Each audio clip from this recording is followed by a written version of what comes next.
I'm like, dude, almost everything I do is free. I have all these free videos. I have all refill, like all the whole refilled site is free, and I bet a lot of those people on DJT they discovered immersion learning through my content. So if it wasn't for me, they would still be doing Genki and shit like that. Right. Like, thing that is kind of problematic is that I make money off all this stuff because I know in like 4chan there's kind of this vibe that like everything should be free and you shouldn't sell stuff. That's like immoral to sell stuff. Right. And it's kind of silly, but that is the vibe, right? Everyone pirates everything, and so that the fact that I make money off it, even though most stuff is free, it bothers me. But I probably will sell more stuff in the future, so they'll probably hate me even more when that time comes. Refold needs money to pay Yeah. people to build what Refold's going to become. So money is necessary, and so we need to make money. This isn't, we don't like literally we to Ethan wants to turn Refold into something really big. His long-term vision is like to like overtake Duolingo and become the dominant language learning method. That'd be epic. So yeah. And so the JP1K, that like the Patreon went up by like $1,000 the month that we added that as a thing because people want it. So make their own. It's like if the deck's that easy to make and that's what you're complaining about, then just make your own. The idea is the important part. I'm giving you the idea for free. So I would sell it. I would be willing to make it overpriced if people were going to buy it. I also have some friends who like used to be quite close with Katsumoto. And surprisingly, I was surprised, he made a ton of money from selling Silver Spoon.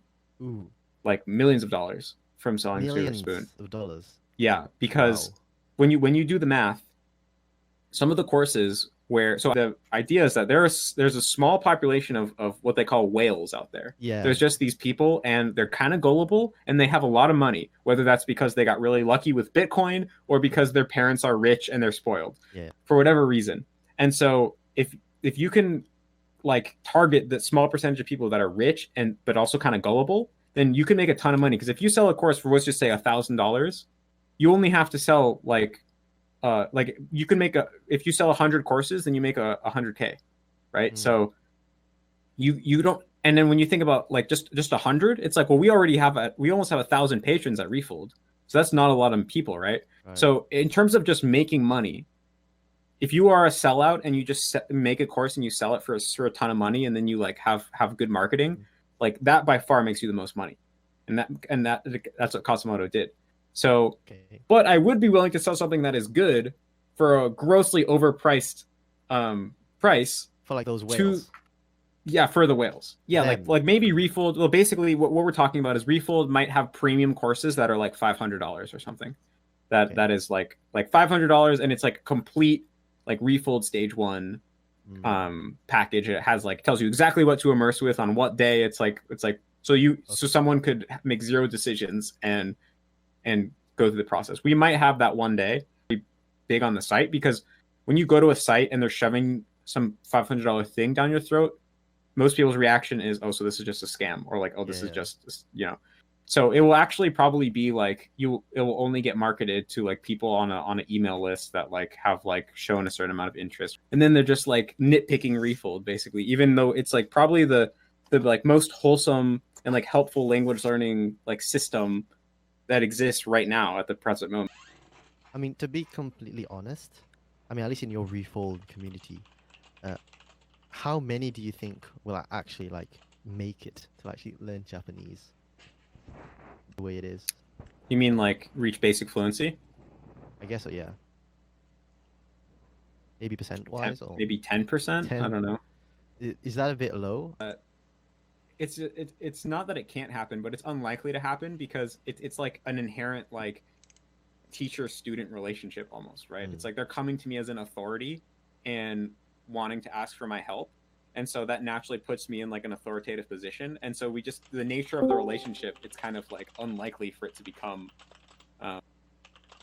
something else. And a lot of times the people who are patrons, they also don't view me as a person in a different way. They view me as in a different type of way, where they're viewing me as like almost like a god of Japanese who like has like infinite knowledge about language learning. And I can feel that that like it's like, yeah, I know a lot about language learning, I could probably help you out, but of course my knowledge is limited, and And in my point of view, I know how much I don't know. So I don't feel like I'm you know, like some all-knowing thing, you know, like person or whatever, but I kind of have to play it. It's not in my interest to try to convince them that I'm in my interest to kind of like play to that, like they're projecting onto me that I'm like some god, and it's in my interest to just play and pretend that I am. And it's like it's like mutually beneficial. It's like to them they have this great experience because they feel like they're interacting with a god, and then I get the benefit of they keep wanting to pay me money. So it's like works out. I mean, there's definitely been times where I wish I could just be like more honest. Yeah. But in my mind, there's the boundary between the patrons and between the haters is very thin, and where like they will like want to do consultations with me or just like want to subscribe to my Patreon and watch my exclusive content. And so like for that stuff to work, I have to be an authority, right? Like who's going to listen to some random guy who's like okay at Japanese? The whole reason why people care is because I have this reputation for being like amazing at Japanese. Trying to sell this idea that doesn't make sense to them. And so the one thing I have going for me is like, oh, but I'm really, really good. So it's like, okay, well, it sounds weird, but maybe it actually works because apparently he's really good, right? So I do need, like, there's a lot of times where I wish I didn't have to, I could be like you and I could just be like, yep, here's where I'm at. Here's my weaknesses. Here's how I want to improve. But it's like, just doesn't work. Like if I did that, the whole point is that everyone thinks I'm like amazing at Japanese. I mean, I know most people think I'm better than I really am, but that's kind of by design because it's in my interest to make it seem like I'm as good as possible. But what we knew is that people want the deck that I made, even if it's not even the best one. Even if there's another one that's free that's pretty much the same, they want the one that a certain population of people, they want the one that Matt vs. Japan made. And so we knew that, so it's like free money basically. I mean, like that works to your advantage, definitely. I mean, what would you say is like the line where you can't pass this? Because I've heard of like Kazumoto and like his silver spoon $1,000 thing. I think you mentioned it before.